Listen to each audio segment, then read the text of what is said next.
નમસ્કાર મિત્રો, દેશ અને દુનિયાના સૌથી મોટા સમાચારમાં આપનું સ્વાગત છે। તો આજના તાજા સમાચાર મેળવવા માટે વિડીયોને અંત સુધી જોતા રહો અને આવા જ દરરોજના સમાચાર સૌથી પહેલા મેળવવા માટે આ ચેનલને સબસ્ક્રાઇબ કરવાનું ના ભૂલતા। તો મિત્રો આજના પ્રથમ સમાચાર વિશે વાત કરીએ તો ખુશખબરી ભર્યા સમાચાર આવી રહ્યા છે। ઈરાન અને અમેરિકાનું યુદ્ધ પાકા પાયે હવે પૂર્ણ થઈ ચૂક્યું છે અને આનાથી હવે તમારા ખિસ્સાથી લઈને તમારા રસોડા સુધી આની અસર પહોંચવાની છે। જી હા મિત્રો, લાંબા સમયથી ચાલી રહેલું જે આ યુદ્ધ છે તે હવે પાકા પાયે પૂર્ણ થઈ ચૂક્યું છે। હસ્તાક્ષરો પણ કરી દેવામાં આવ્યા છે। તેની વચ્ચે મોદીજીએ પણ મિત્રો હવે શુભેચ્છાઓ પાઠવી છે આને લઈને। ત્યારે શું છે આખો મામલો વિસ્તારથી સમજાવીએ તો મિત્રો આ યુદ્ધ પૂર્ણ થવાથી ઘણી બધી વસ્તુઓ ફેરફાર થવાની છે, વસ્તુઓના ભાવો બદલાશે, તમારા ખિસ્સાને રાહત મળશે, રસોડા સુધી મિત્રો રાહત મળવાના એંધાણ છે। તેની વચ્ચે વિસ્તારથી સમજીએ તો ઈરાન અને અમેરિકાનું યુદ્ધ જે છે તે મિત્રો છેલ્લા 4.5 મહિનાથી ચાલી રહ્યું હતું અને આ યુદ્ધના કારણે ઘણા બધા લોકોએ પોતાની નોકરીઓ ગુમાવી છે, મોંઘવારીનો શિકાર બન્યા છે અને મોટા પાયે મિત્રો જે છે તે મહામંદી જોવા મળી આપણને આ યુદ્ધના સમયગાળાને લઈને। ત્યારે ભારતમાં આ યુદ્ધને કારણે મોંઘવારી પણ ખૂબ વધારે વધી ગઈ છે। એલપીજી સિલિન્ડરમાં 100 રૂપિયા વધ્યા છેલ્લા મહિનાઓની અંદર, પેટ્રોલની અંદર પણ છેલ્લા 1 મહિનામાં 4 વખત ભાવ વધારો કરવામાં આવ્યો હતો। તો આ બધી વસ્તુઓ મિત્રો યુદ્ધને કારણે થઈ હતી અને હજુ પણ જો આ યુદ્ધ અહીંયા પૂર્ણ ના થયું હોત તો આગળ શું થવાનું હતું એ કોઈને નથી ખબર, કારણ કે જો આ યુદ્ધ લાંબુ ચાલ્યું હોત તો વૈશ્વિક લેવલ ઉપર આની એક મોટી અસર થવાની હતી અને છતાં પણ હજુ પણ અસરો તો થઈ છે મિત્રો, કારણ કે આટલું યુદ્ધ ચાલ્યું જેમાં મોટા ભાગના ઉદ્યોગો પડી ભાંગ્યા, જેને કારણે મિત્રો ઘણા બધા લોકોની સ્થિતિ ખૂબ જ દયનીય બની। પરંતુ છેલ્લે ખુશખબરી આવી ગઈ છે, હવે યુદ્ધ જે છે તે પૂર્ણ કરવાના હસ્તાક્ષરો ઉપર સહી કરી દીધી છે અને ડોનાલ્ડ ટ્રમ્પ અને અમેરિકાએ સાથે મળીને નિર્ણય લીધો છે, સાથે ઈરાને પણ મિત્રો આ હસ્તાક્ષરો કરી દીધા છે અને આની અસર મિત્રો હવે એ થશે કે સ્ટ્રેટ ઓફ હોર્મુઝ નામનો જે રસ્તો છે એ પણ ખુલી જશે અને વ્યાપારો ફરીથી શરૂ થશે। અમેરિકાએ જે મિત્રો આ જાહેરાત કરી ત્યાર પછી પ્રધાનમંત્રી મોદીએ પણ મિત્રો પ્રતિક્રિયા આપી છે। પ્રધાનમંત્રી મોદીએ આજે મિત્રો યુદ્ધ વિરામ કરવાનો નિર્ણય છે તેને બિરદાવ્યો છે અને ખાસ કરીને ખૂબ જ શુભેચ્છાઓ પાઠવી છે આવનારા સમયને લઈને।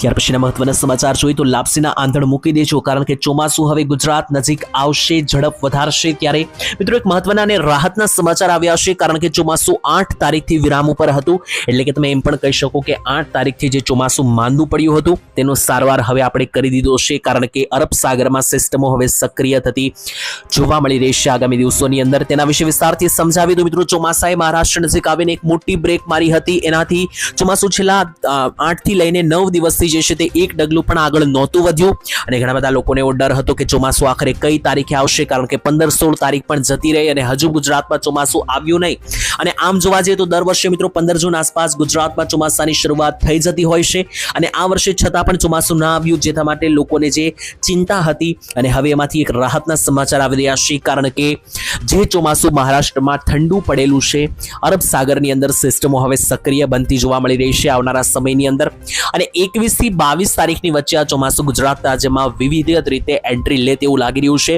17 તારીખથી જ આ સિસ્ટમો સક્રિય થશે, પછી 18 અને 19 તારીખે મહારાષ્ટ્રમાં ફરીથી ચોમાસું સક્રિય થશે। 19 તારીખ પછીનો જે સમયગાળો છે એમાં ચોમાસું ગુજરાત નજીક આગળ વધતું જોવા મળી રહ્યું છે અને 20 તારીખના પછીનો જે સમયગાળો છે એમાં ગુજરાતના બધા જ જિલ્લાઓની અંદર વાવણી લાયક કડાકેભેર વરસાદ પડવાની આગાહી છે। અમલાલ પટેલે આની પહેલા પણ આગાહી કરીને જણાવ્યું હતું કે 18 થી લઈને 28 તારીખ વરસાદ ભૂક્કા બોલાવશે।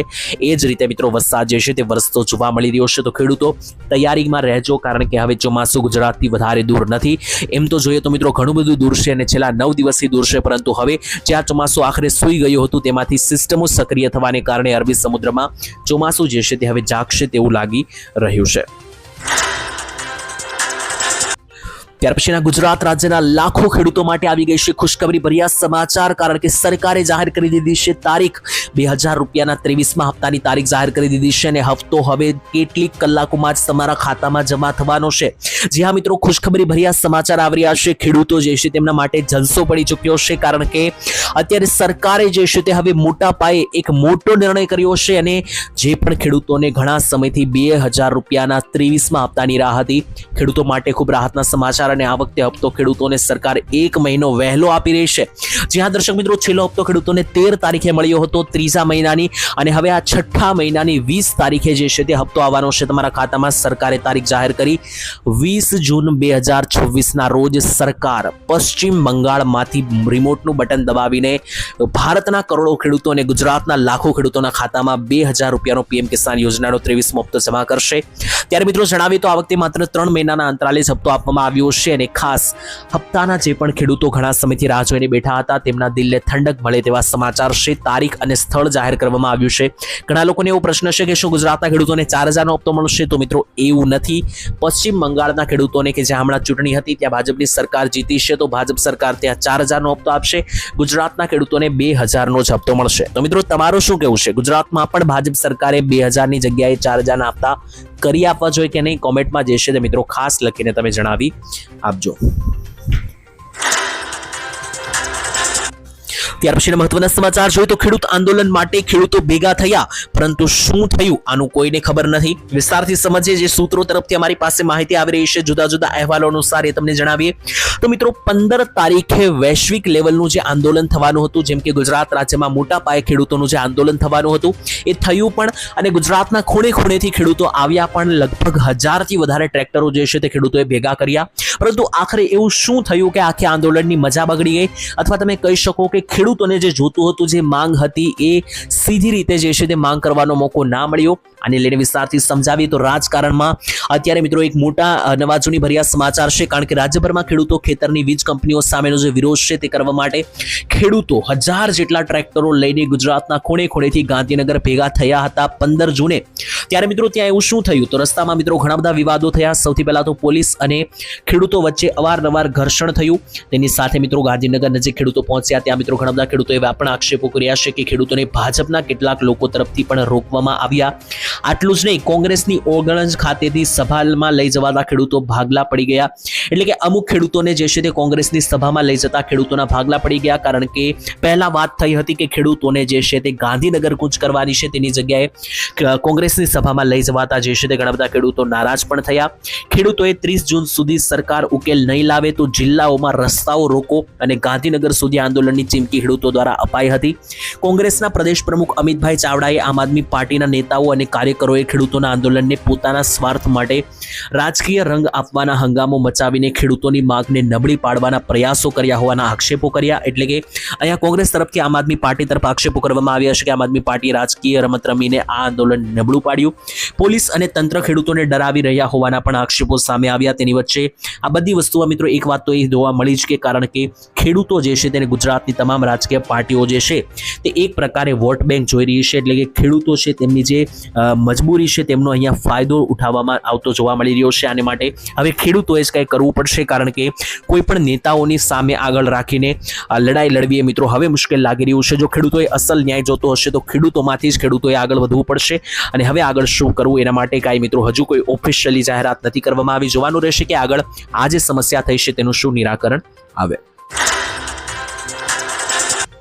ત્યાર પછીના મહત્વના સમાચાર જોઈએ તો યુદ્ધ પૂર્ણ થતા મોંઘવારીની ઘટવાની આશા જે છે તે સામે આવી. તેની વચ્ચે ખૂબ જ રાહતભર્યા સમાચાર આવ્યા છે. યુદ્ધ કે જે ઈરાન અને અમેરિકાનું લાંબા સમયથી ચાલ્યું હવે પૂર્ણ થવા ઉપર આવ્યું છે, તો આનાથી તમારા ગંજા ઉપર એટલે કે ખિસ્સા ઉપર શું અસર થશે તેનાથી વિસ્તારથી સમજીએ તો મિત્રો મોટા પાયે લાભ મળવાના છે આ યુદ્ધ વિરામથી. મિત્રો તમને એમ હોય કે એ તો ઈરાન અને અમેરિકાનું યુદ્ધ બંધ થયું છે, એમાં ભારતને શું ફાયદો, ગુજરાતને શું ફાયદો? તો મિત્રો મોટા પાયે ફાયદો જે છે તે બધા જ દેશોને થવાનો છે અને તમને પણ થશે, કારણ કે છેલ્લા ઘણા સમયથી આ યુદ્ધને કારણે ભારતના વ્યાપારો અટકી ચૂક્યા હતા, ઉદ્યોગો ધીમા પડી ચૂક્યા હતા, કારણ કે જે રસ્તેથી ભારત પોતાનો આંતરરાષ્ટ્રીય વ્યાપાર કરે છે સ્ટ્રેટ ઓફ હોર્મુઝ, એ રસ્તો દરિયાની અંદર બંધ કરવામાં આવ્યો હતો યુદ્ધને કારણે.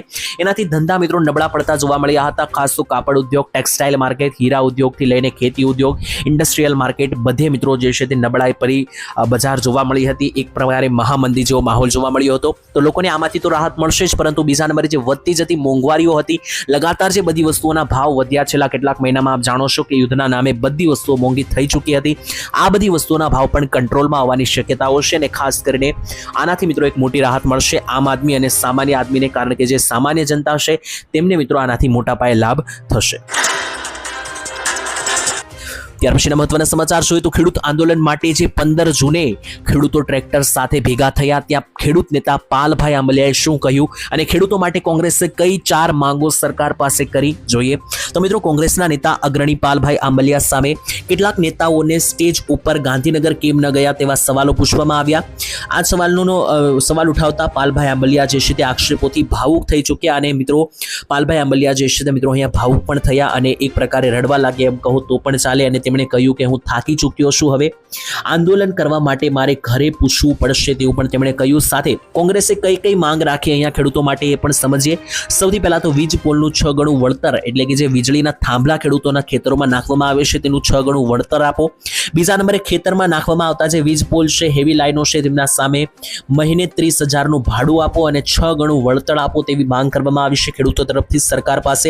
અને ખાસ તો ખેડૂતોને જે પાકના ભાવ સારા નથી મળતા તો MSP ને લઈને સારા ભાવ મળે. પાક વીમાની જે બાકી રકમ છે, ઘણા ખેડૂતોને જૂના પાક વીમા નથી મળ્યા, એ પાક વીમા ચૂકવો અને સાથે ખેડૂતોનું તમામ દેવું માફ કરવું. આ બધી માંગો જે છે તે કોંગ્રેસ તરફથી ઉઠાવવામાં આવી છે ખેડૂતો માટે. આ માંગો છે તેમાં મિત્રો તમારું શું કહેવું છે? આ પૂર્ણરૂપે બહુમત સાથે મિત્રો જે આ માંગો છે તેમાં તમારી કોઈ અલગ માંગ તમે ઉમેરવા માંગો છો કે નહીં અને એ શું રહેશે તો જરૂરથી કોમેન્ટમાં લખવાનું ખાસ ભૂલતા નહીં. ત્યાર પછીના મહત્વના સમાચાર, પેટ્રોલ, સોના, ચાંદી, ગેસ અને બજારમાં શું અસર થશે, કઈ વસ્તુઓના ભાવ ઘટશે, કઈ વસ્તુઓના ભાવ વધશે. યુદ્ધ પૂર્ણ થતાં જ મિત્રો હવે રાહતભર્યા સમાચાર આવ્યા છે. કેટલીક વસ્તુઓના ભાવ વધી રહ્યા છે તો અમુક વસ્તુઓના ભાવ ઘટી રહ્યા છે. તો કઈ વસ્તુથી તમને કેટલી અસર થશે વિસ્તારથી સમજીએ. તો સૌથી પહેલા તો ઈરાન અને અમેરિકા વચ્ચેનું યુદ્ધ વિરામ થયું, તેને લઈને શાંતિ સમજૂતી થઈ. સ્ટ્રેટ ઓફ હોર્મુઝ નામનો જે રસ્તો ખોલવાની ડોનાલ્ડ ટ્રમ્પે જાહેરાત કરી, આનાથી અડધી રાત્રે જ એક રાહતભર્યા સમાચાર આવ્યા છે. જે ક્રૂડ ઓઇલ છે પ્રતિ બેરલ, તો બેન્ચમાર્ક બ્રેન્ડ ક્રૂડમાં ભાવ ઘટીને મિત્રો $83 પ્રતિ બેરલની નીચે આવી ગયા છે. આ જ રીતે અમેરિકાના જે મિત્રો WTI ક્રૂડ છે તેમના પણ $81 આસપાસ ભાવ જે છે તે આવી ગયા છે.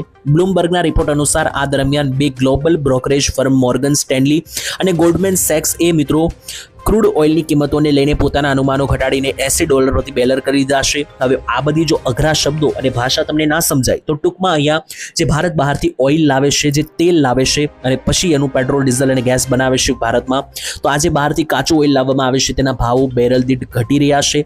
આની મિત્રો અસર છે યુદ્ધ વિરામ થવાની અને હજુ પણ આવનારા સમયમાં ભાવ ઘટશે. હવે મોટો જ પ્રશ્ન એ છે કે સરકારે જે છેલ્લા એક મહિનામાં 4 વખત પેટ્રોલ ડીઝલના ભાવ વધાર્યા છે, તો હવે યુદ્ધ પૂર્ણ થવાથી એ ભાવ ઘટશે કે નહીં અને ઘટશે તો ક્યારે ઘટશે એના ઉપર લોકોનો સવાલ છે. પરંતુ આશા રાખીએ છીએ કે ભાવ ઘટી શકે, કારણ કે ઉપરથી ક્રૂડ ઓઇલના ભાવ ઘટી રહ્યા છે.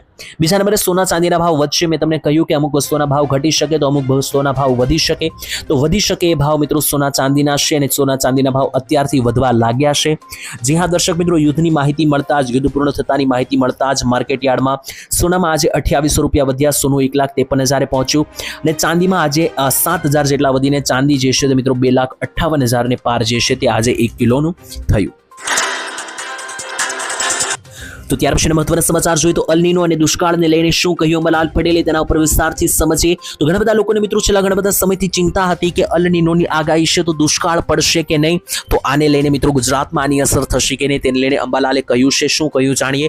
તો અલ નીનોની અસર છતાં અસામાજિક સ્થિતિ, આ વર્ષે અલ નીનોની જે અસર છે તેને કારણે ચોમાસા ઉપર શું અસર થશે, હવામાન નિષ્ણાંત અંબાલાલ પટેલે પણ આગાહી આપી. હવામાન નિષ્ણાંતો માને છે કે અલ નીનોને કારણે વરસાદના વિતરણમાં અસમાન જોવા મળી શકે, અમુક ભાગોમાં ઓછો અથવા અમુક ભાગોમાં વધારે વરસાદ પડી શકે. તેમ છતાં પણ અંબાલાલ પટેલનું કહેવું છે કે વચ્ચે જે છે તે અલ નીનોની અસર ચોક્કસ જોવા મળશે, પરંતુ ચોમાસું સંપૂર્ણ રીતે નબળું નહીં હોય, ખાસ વધારે અસર નહીં પડે. ખાસ જુલાઈ મહિનામાં જે છે તે સક્રિય થનારી વરસાદી સિસ્ટમ રાજ્યમાં માટે રાહત લાવશે. એટલે કે અલ નીનોની અસર ચોક્કસ જોવા મળશે, પરંતુ એટલી પણ વધારે નહીં જોવા મળે. સારું એવું ચોમાસું રહેવાના આક્ષેપો. ત્યાર પછી સમજીએ તો ખેડૂતો માટે શું કહ્યું ગુજરાતના નાયબ મુખ્યમંત્રી હર્ષ સંઘવીએ. જી હા મિત્રો, છેલ્લા ઘણા બધા સમયથી ખેડૂતો જે છે તે રોષે ભરાયેલા છે, ગુસ્સે ભરાયેલા છે. એને લઈને મિત્રો અત્યારે હર્ષ સંઘવીએ ખેડૂતો માટે એક મોટી જાહેરાત કરી છે. સમજીએ તો ગાંધીનગર સુધી કિસાન રેલી આયોજન અને અમદાવાદમાં સર્જાયેલા વિવાદને વચ્ચે રાજ્યના નાયબ મુખ્યમંત્રી અને ગૃહમંત્રી હર્ષ સંઘવીએ મહત્વપૂર્ણ નિવેદન આપ્યું છે. તેમણે જણાવ્યું છે કે મુખ્યમંત્રી ભૂપેન્દ્ર પટેલે ખેડૂતોના પ્રશ્નોના ઉકેલ માટે હંમેશા ઉદાર મનથી કામ કર્યું છે અને રાજ્ય સરકાર સતત ખેડૂતોના હિતને ધ્યાનમાં રાખીને જ નિર્ણયો લઈ રહી છે. સાથે હર્ષ સંઘવીએ જણાવ્યું કે ગુજરાત સરકારે છેલ્લા કેટલાક વર્ષોમાં ખેતી, સિંચાઈ, વીજળીનો પુરવઠો, ગામડામાં વિકાસ અને ખેડૂત કલ્યાણ સંબંધિત અનેકો પગલાં લીધા છે. તેમના જણાવ્યા અનુસાર મુખ્યમંત્રી ભૂપેન્દ્ર પટેલના નેતૃત્વની સરકારમાં ખેડૂતોની સમસ્યાઓ સંવેદનશીલતાથી સાંભળવામાં આવે છે અને તેનો ઉકેલ પણ લાવવામાં આવે છે. તો હર્ષ સંઘવીની મિત્રો જેટલી પણ આ વાત છે તેનાથી તમે સહેમતિ ધરાવો છો કે નહીં, કે ખાસ એક વખત કોમેન્ટમાં લખી દેજો. ત્યાર પછીના મહત્વના સમાચાર જોઈએ તો આતંકવાદના ખાત્મા માટે સેના જે છે તે હવે તૈયાર છે તેવું જણાવવામાં આવ્યું રાજનાથસિંહ તરફથી. જ્યાં મિત્રો ભારત અને પાકિસ્તાનને લઈને અવારનવાર જે છે તે સમાચારો આવતા હોય છે, તેની વચ્ચે અત્યારે રાજનાથસિંહે પાકિસ્તાનને અત્યાર સુધીની સૌથી કડક અને મોટી ચેતવણી આપી છે. ઉત્તર પ્રદેશના આગ્રામાં 16 તારીખની અંદર જે છે 16મી સદીના મહાન શાસક મહારાણા પ્રતાપની પ્રતિમાનું અનાવરણ કરવામાં આવ્યું, ત્યારે રાજનાથસિંહ અહીંયા હાજરી આપી. અને મિત્રો રાજનાથસિંહ ભારતના રક્ષા મંત્રી છે અને એમણે કડક શબ્દોમાં કહ્યું કે વડાપ્રધાન મોદીના નેતૃત્વની જે સરકાર છે એ સુરક્ષા સાથે કોઈ પણ પ્રકારની બાંધછોડ નહીં કરે. તાજેતરમાં થયેલી જે આતંકવાદી ઘટનાઓ છે તેને લઈને પણ તેમણે કહ્યું કે આતંકીઓ છે તેમની સામે કડકમાં કડક પગલાં લેવામાં આવી રહ્યા છે. નાગરિકોના જે પણ આતંકીઓ જીવ લીધા છે ત્યારે સરકારે તાત્કાલિક કડક વલણ અપનાવ્યું છે.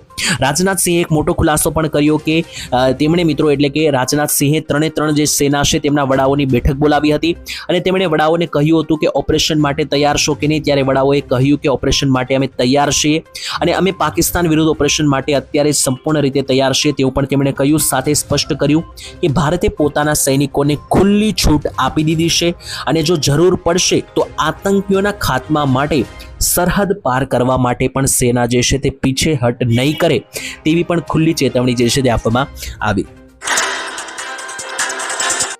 ત્યાર પછીના મહત્વના સમાચાર જોઈએ તો યુદ્ધ ભૂમિમાંથી ભારત આવશે 44 જહાજો.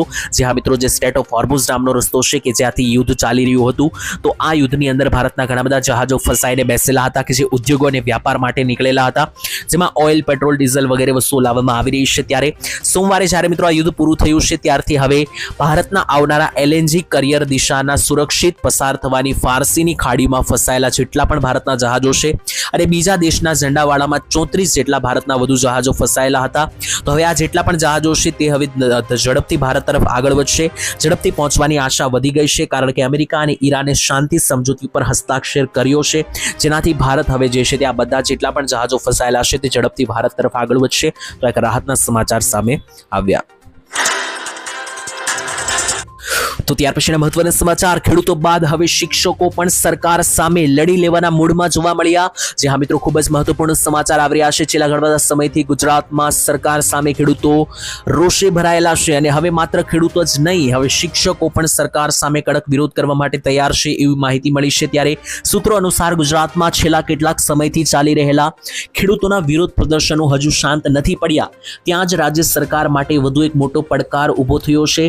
ગુજરાતના સરકારી અને પ્રાથમિક શિક્ષકોએ હવે પોતાની પડતર માંગણીઓ અને બદલાયેલા નિયમો સામે સરકાર સામે ખુલ્લા મોરચો ઉપાડ્યો છે. ત્યારે અખિલ ભારતીય પ્રાથમિક શિક્ષક સંઘની તાજેતરમાં મળેલી જે બેઠક છે તેમાં ચોંકાવનારા નિર્ણયો મુજબ આગામી 17 થી લઈને 20 જૂન સુધી રાજ્યના તમામ 33 જિલ્લાઓમાં શિક્ષકો દ્વારા ઉગ્ર ધરણા પ્રદર્શન કરવામાં આવશે અને આવેદનપત્ર આપીને વિરોધ પણ નોંધાવવામાં આવશે. તો મિત્રો 15 જૂને ખેડૂતોએ મોરચો ઉપાડ્યો અને હવે 17 થી 20 જૂને રાજ્યના શિક્ષકો 33 જિલ્લાના જે છે તે મિત્રો વિરોધ નોંધાવશે તેવી જાહેરાત કરવામાં આવી.